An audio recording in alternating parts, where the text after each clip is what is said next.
మొన్న ఈ మధ్యలో ఒక ఆయన వీడియోలో చూసా. సహజంగా మేము రెస్పాండ్ కామండి వాళ్ళకి, కానీ మా అమ్మనంటే తట్టుకోలేం. పాప అమ్మనంటే ఏమైంది, మనకి బాధ కలుగుద్ది మొదట, తర్వాత ఏమొస్తుంది, కోపం వస్తుంది. మనం వాళ్ళని ఏం అనొద్దు, కానీ వారికి సమాధానం చెప్దామండి. ఆయన అన్నది ఓ వీళ్ళు చాలా మంచి క్రైస్తవులు వీళ్ళు. ఆయన మనకు ఒక కితాబు కూడా ఇస్తున్నాడు. మళ్ళీ మంచి క్రైస్తవులు అంటాం మనం. ఎట్లాంటి క్రైస్తవులు? వీళ్ళు చాలా మంచి క్రైస్తవులు, కానీ పాపం వీళ్ళు తప్పు చేస్తారు. ఏంటంట, వీళ్ళు వెళ్ళి గుండుకి ఎత్తారు. గుండె అంటే తెలుసుగా, నాకు ఆ ప్రాబ్లం లేదు, నాకు ఆల్రెడీ. మళ్ళీ ఎందుకు ఆ బ్లేడ్ ఖర్చు అవసరం లేదండి, నాకు అది కూడా అవసరం లేదు. ఏమంటాడంటే ప్రియులారా ఆయన, ఇదిగో వీళ్ళు వెళ్ళి గుండుకి ఎత్తారు, అది పెద్ద పాపం, గుండుకి ఎత్తే పరలోకానికి వెళ్ళరు. బైబిల్లో ఎక్కడ ఉందండి గుండుకి ఎత్తే పరలోకానికి వెళ్ళరని? గుండు గీకిచ్చకూడదని ఎక్కడ ఉందండి బైబిల్ ఎక్కడా కూడా? కానీ వీళ్ళకి అర్థం కాదు. సరే, ఇది కొన్ని చోట్ల చెప్తున్నా, ఈ 2-3 రోజుల నుంచి ఎక్కువసేపు చెప్తున్నా. ఎందుకంటే అది చాలా వైరల్ అవుతుంది. చాలామంది అనుకుంటారు, అమ్మో మనం దేవుడి దగ్గరికి వెళ్ళటం, గుణదలు వెళ్ళటం, గుండు గీకించుకోవడం పాపం, మనం మోక్షానికి వెళ్ళమేమో అని భయంలో ఉంటున్నారు.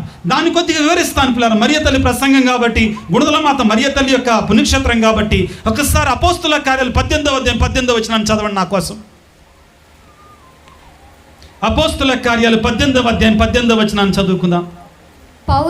పౌలు మరికొంతకాలం కొరింథులో గడిపిన పిదప అచ్చటి సోదరులను వీడ్కొని ప్రిస్కిల్లా అక్విలాలతో ఓడనెక్కి సిరియాకు ప్రయాణం. పౌలు గారండి ఒక చోట నుండి ఇంకో చోటికి ప్రయాణమై వెళుతున్నారండి. చదువమ్మా. ప్రయాణమునకు ముందు జాగ్రత్తగా అండర్లైన్ చేసుకోండి, రాసి పెట్టుకోండి. మళ్ళీ మీ స్వామి దగ్గరకు వచ్చి స్వామి గుండుకి గీచుకోవడం తప్ప రైటా, నరకానికి వెళ్తాం మోక్ష, ఈ అడగమాకండి, ఇప్పుడే రాసి పెట్టుకోండి, అండర్లైన్ చేసుకోండి దయచేసి. అపోస్తుల కార్యాలు 18వ అధ్యాయము చదువమ్మా. ప్రయాణమునకు ముందు కేంక్రియాలో చేసుకున్న మొక్కుబడి ప్రకారము తలక్షౌరము చేయించుకున్నాడు. ఏం చేసుకున్నాడంటండి? మొక్కుబడి చేసుకున్నాడు. ఏం చేసుకున్నాడు చెప్పండి, అందరూ గట్టి చెప్పండి. బైబిల్లో ఉందా లేదా? వాళ్ళు అంటారు, మీ బైబిల్ అంటారు, మళ్ళీ అందులో కూడా అదే ఉంటుందండి. మళ్ళీ ఇదొక గొడవ, అందులో ఇంకా స్పష్టంగా ఉంటుందండి. మన బైబిల్లో క్షౌరము అని ఉందండి. ఏమనుంది? పౌలు గారు ఏం చేపించుకున్నారంట? క్షౌరం అని ఉంది. ఇది పూతోట జోజయ్య గారు పాపం కొద్దిగా శుభ్రమైన భాష వాడారు. ఆ బైబిల్లో అయితే గుండు అని ఉంటుందండి. ఆ బైబిల్లోనైతే వేరే వాళ్ళ బైబిల్లో గుండు అని. ఈ పూతోట జోజయ్య ఫాదర్ గారు కొద్దిగా స్వచ్ఛమైన హై లాంగ్వేజ్ వాడుతూ క్షౌరం అనే పదాన్ని వాడారు పిల్లలు. ఇంగ్లీష్లో ఏమంటారు? టాన్షర్డ్ అని ఉంటుందండి. టాన్షర్డ్ అంటే ఏంటి? శుభ్రంగా గీకించుకోవటం. పౌలు గారు గుండు గీకించుకున్నారా లేదా? ఎందుకు గీకించుకున్నారు చెప్పండి గట్టిగా. వాళ్ళేమో గట్టిగా అరుస్తూ ఉంటారు, మీరేం మాట్లాడరు. గట్టిగా చెప్పండి. ఎవరు చేపించుకున్నారు? ఎవరు గుండు చేపించుకున్నారు?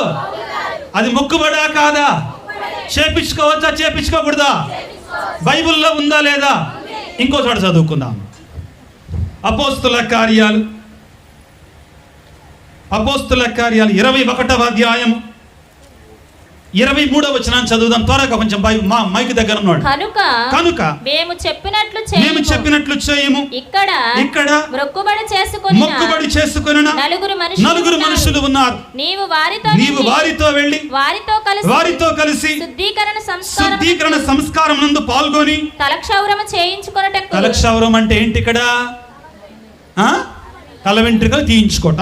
పౌలు గారితో చెప్తున్నారండి. పౌలు గారు చేయించుకున్నారు. తలక్షౌరము చేయించుకున్నటకు వారికి అగు ఖర్చులను చెల్లించు. ఇట్లు చేసినచో వీరిని గురించి విన్నవారిలో ఏది నిజము కాదనియు నీవు కూడా మోషే చట్టములను పాటించుచున్నావని వారు భావించెదరు. Hallelujah. Praise the Lord. Underline చేసుకోండి, వాటిని గుర్తుపెట్టుకోండి దయచేసి. వాటిని ఎవరో ఏదో అన్నారని వెంటనే కంగారు పడతాం కాదు. ఇప్పుడు చెప్పండి అందరూ గట్టిగా, గుణదల వెళ్ళడం తప్ప రైటా? గుండు చేయించుకోవడం తప్ప రైటా?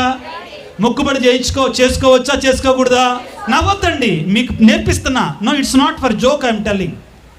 చాలామంది నాకు ఆ వీడియో పోస్ట్ చేసి, ఫాదర్ గారండి ఈయనంట గుండు గురించి మాట్లాడుతుండు, మీరు ఆ ప్రసంగాన్ని 35 నిమిషాల ప్రసంగాన్ని చేసి చెప్పా.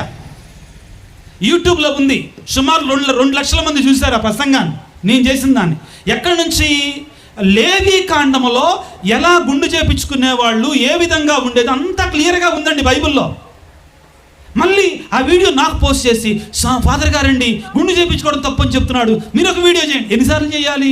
నువ్వు నేర్చుకోవడం సిద్ధంగా లేదు. ప్రియులారా, గుర్తుపెట్టుకుందాం, ఆధునిక ప్రపంచంలో ఏం జరుగుతుందంటే సత్యాన్ని అసత్యంగా బోధిస్తున్నారు, అసత్యాన్ని సత్యంగా బోధిస్తున్నారు. సత్యాన్ని అసత్యంగా బోధిస్తున్నారు, అసత్యాన్ని సత్యంగా బోధిస్తున్నారు. జాగ్రత్త వహించాలండి. యేసు ప్రభు అప్పుడే వార్నింగ్ ఇచ్చాడండి. కడపడి దినాలలో కల్లిబొల్లి మాటలు బోధించే వాళ్ళు ఎక్కువైతారో. మనం వాళ్ళంటే మరి గొర్రెలు, అమ్మో అయ్యో ఏదో అన్నాడు అయిపోయింది, మనం అంటే బొట్టు పెట్టుకుంటే పరలోకానికి వెళ్ళమంట, కాడు పెట్టుకుంటే పరలోకానికి వెళ్ళమంట, చెవులకి ఏదో 10 రూపాయలు దిద్దులు పెట్టుకుంటే. ఎక్కడుందండి బైబిల్లో? వీళ్ళు మాత్రం 10,000 రూపాయలు ఫేషియల్ చేయించుకోకుండా, ఐబ్రోలు చేయించుకోకుండా, మ్యాచింగ్లు వేసుకోకుండా, లిప్స్టిక్లు వేసుకోకుండా టీవీ ముందుకు రారండి వాళ్ళు. జరిగేది వాస్తవమా కాదండి? ఈరోజు నేను వాళ్ళ మీద విరుసుకు పడటానికి రాలా, కానీ మరియ తల్లి గురించి, గుణదల గురించి అతను మరీ పేరు పెట్టి మరీ చెప్పాడు కాబట్టి దానికి ఒక సమాధానాన్ని మరియ తల్లి గురించి మాట్లాడుతూ మనం ఇవ్వాల్సిన బాధ్యత గురువులుగా మా మీద ఉంది. ప్రియులకు దేవుని బిడ్డలారా,